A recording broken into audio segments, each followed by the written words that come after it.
You know what? I'm over it. I'm so fucking over it. I've been in the shower thinking about TikTok. And I'm like, you know what? I am just going to get on there and start sharing some more truths that I've learned throughout the years, like I always do.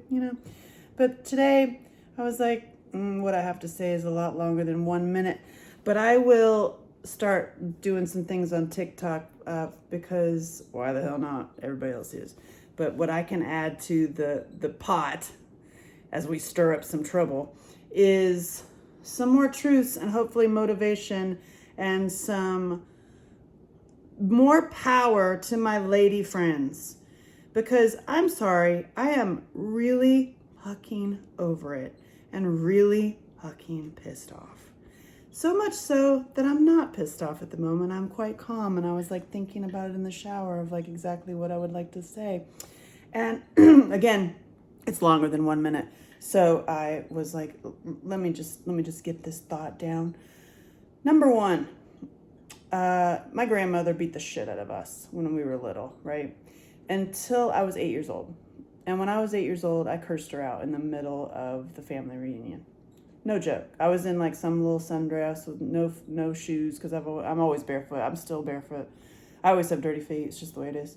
And I was there barefoot with my little sundress, and I cursed her out. I said every word I even thought I knew that was bad. And I was like, you will never hit me again. I'm done. And she never hit me again. And I say that for a reason. Because I think that many of us need to do that to certain people in our lives when we are just done. Like, I'm done. And I've pretty much had it at this moment in time, to the point of like I'm almost ready to just laugh at some things. Because let me just tell you some little history here. I have a cooking show, which I really recommend that you see because it's really funny because I never talk about the food. It's a cooking show where we never talk about the food. And I am having deeper conversations in this season about how I believe feminism fucked up because the men didn't come. And we have to have the men come to the conversation and come to changing behavior. All of us have to, right? And I'm interviewing some good guys, right? Like I was shocked actually. It turned out to be really like 9 out of 10 guys that I talked to were excellent. I was like, damn, that's a good statistic right there. There's some good guys out there. So I'm not talking about those guys. I'm talking about the ones that need to get smacked upside their head. Okay. I have had this experience, and I know this is for my ladies who like own businesses, that it's your freaking company, that you're the boss, it's your project, your product, whatever.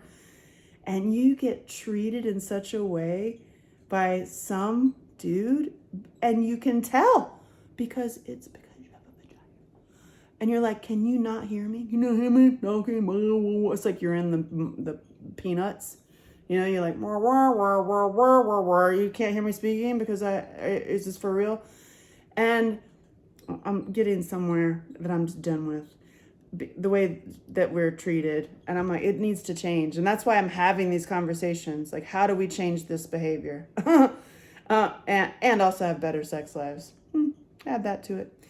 So I get treated in such a way that is so disrespectful by this one particular human that I just couldn't, I'm just literally like, I'm baffled by how you actually speak to me. It's just really, and so I have a big, huge dick, right?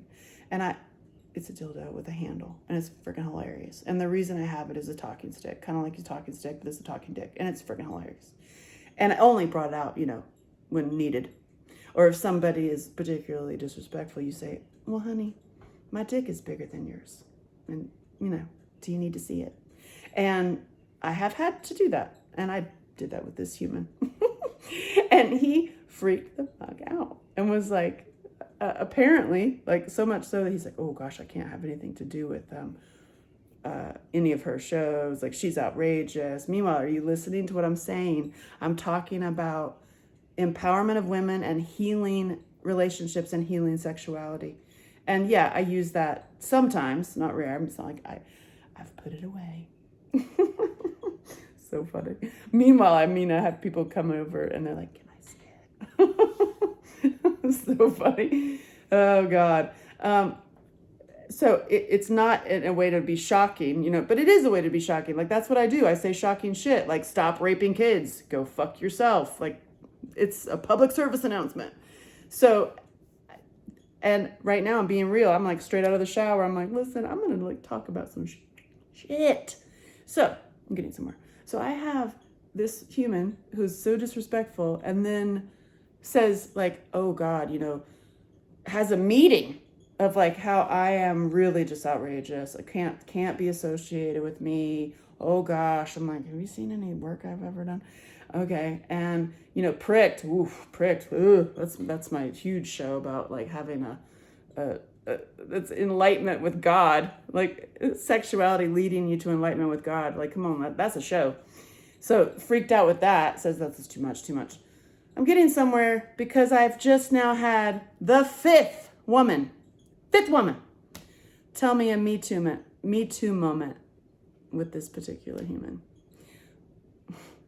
And the Me Too moments that were like really deviant, you know what I mean? I'm talking about having healthy sex lives, about having great communication with men and women and whatever. I mean, it could be woman and woman and male and male.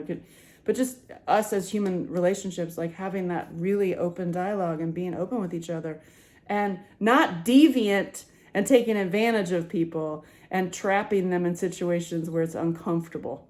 Like that's what goes back to, I'm telling you, the little 8-year-old in me needs to get her little sundress on and curse the shit out of you, motherfucker. I'm just like, you better shut your fucking mouth and you better stop this deviant behavior because I'm fucking done with it. Done. Like, stop. Like, have healthy relationships with women. Treat them with respect. Or I'm coming for you, motherfucker. I swear to God, I'm gonna rip you apart. I just cannot. I'm like, and you attack me, like for what I'm doing to help healing. See, that is what perpetrators and sociopaths and little narcissist fuckers do. They turn it around, and they turn, especially if somebody's helping, that they're gonna turn the little spotlight and say, oh, that person's horrible. Really? That's funny because I have that thing where everybody tells me their deepest, darkest secrets. I could be standing in the line at the grocery store and somebody's going to tell me that, things they've never told anybody in their life. Because I listen and I'm open and I'm like an open book myself. And here I am being an open book myself right now. And I'm like, this is bullshit. This is bullshit. And we as women, because 4 of those women who opened up to me were scared to talk about anything, because they wouldn't want to do, like that, don't want to mess with their career, et cetera, et cetera. And it's like, let me tell you another thing. I have this beautiful movie called The Hammer, aka Heart Baby, right? I would walk 1,000 miles for that movie, and I have walked 1,000 miles, and I'll do it again for those humans. I love it so much, and I love that story, and I love those humans. I had a call, and it's been a battle. Let me tell you, I'm actually going to teach a whole class on independent filmmaking and like how there is literally a system in place to destroy you. And I'll tell you exactly what the obstacles are and how to get over them. Just wait. But right now, I'm like, I got a call from the head of one of the biggest agency in Hollywood. Like, it's the freaking Death Star. And he said, this is the best movie I've seen in 10 years. I mean, he's like, I'm totally blown away. This is truly the best movie. I wish I could help you. I'm like, awesome. That's amazing. It is pretty good, don't you think? Why can't you help me? And he's like, I'm going to be really upfront with you because you seem like you can handle it. I'm like, I can handle anything. And he's like, it's because you're old and you're female. So I thought about that. I'm like, I'm sitting here old, straight out of the shower. And just such an old female here. And I was like, are you actually kidding me right now? And he's like, no, I'm being really upfront with you. And I was like, so you're telling me if I was a 20-something-year-old dude, I would what? And he goes, oh, your film would have had a totally different path and probably have gone to the Oscars. And I'm like, that makes me want to go ballistic and literally become that little 8-year-old girl on the sidewalk cursing out everybody. And I'm like, really? And instead, granted, I'll be fully honest, because that's what I do. It does make me want to lay down on the ground and just not even cry. Like, I'm too tired to cry. I'm too old. I'm too old and tired to cry. But literally just staring at the wall of just like, really? Is that what we're dealing with in 2021?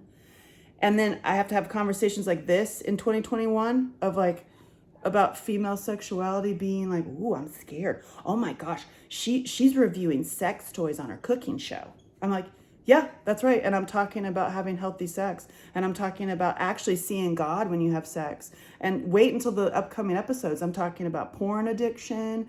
And I'm talking about how to actually be present and trust each other. I'm like, yeah, that is what we're talking about. Of how to heal life with others. And I never talk about the food, which is really funny because it's also funny. Well, this particular thing is not fucking funny. And it's a pattern and it's bad. And I would like to hear from you if you have the same shit going on. I'm tired of it. I'm like, I'm fucking over it. I'm over it. I'm over the bullshit, the attacks, the bullshit little talking of like, it's like high school. And look at high school. Same shit goes on. I'm like, they're trying to, I hear such stories about my niece and the saga she's going through in high school. I'm like, oh my God. So I just had to share that. And I know I'm rambling, but I'm like, it's like way too long for TikTok, but I'm going to get on TikTok and just start sharing some shit of how to stop it. Of not like perpetuating it and not getting into a battle and a disagreement. We're going to stop it. It's over. I'm going to curse you out. I'm going to rip you to fucking pieces. And we're going to stop. It ends. It's over. It's over now. Stop the behavior. Just stop it and switch it. And if you're not able to do that, get the fuck out. Just go away. I'm over it. I'm fucking over it. So, and to the women that it's happened to, I love you and you're precious. And, hey, it's cool. I know it happens to us every single damn day. It's just like, I've had some comments of some people that are like, oh yeah, did it happen a couple times in your life? And you're like, are you kidding? It happens like all the time. So, yeah, I love everybody. I'm all about healing that shit and stirring up trouble. And you know what? Stir up some trouble and have these conversations. Have these conversations. And if you have to curse somebody out and hand them their fucking ass, go right ahead.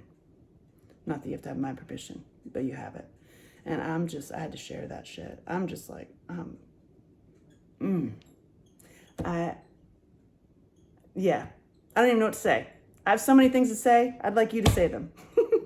and what do you feel about that? I'd like your comments or your email. You can just email me or comment on video or whatever. I'm just like, So this is me real, straight out of I'm just sitting here straight out of the shower. I was like, let's be real for a second and not fucking full of shit. So, I'm going to continue cleaning my house. I'm literally cleaning house and I'm going to continue cleaning house. And I love you, and I hope that you got something from that, even if it's a funny little image of me, 8 years old, cursing out my grandma. Oh, she and I became great friends after that, by the way. It was awesome.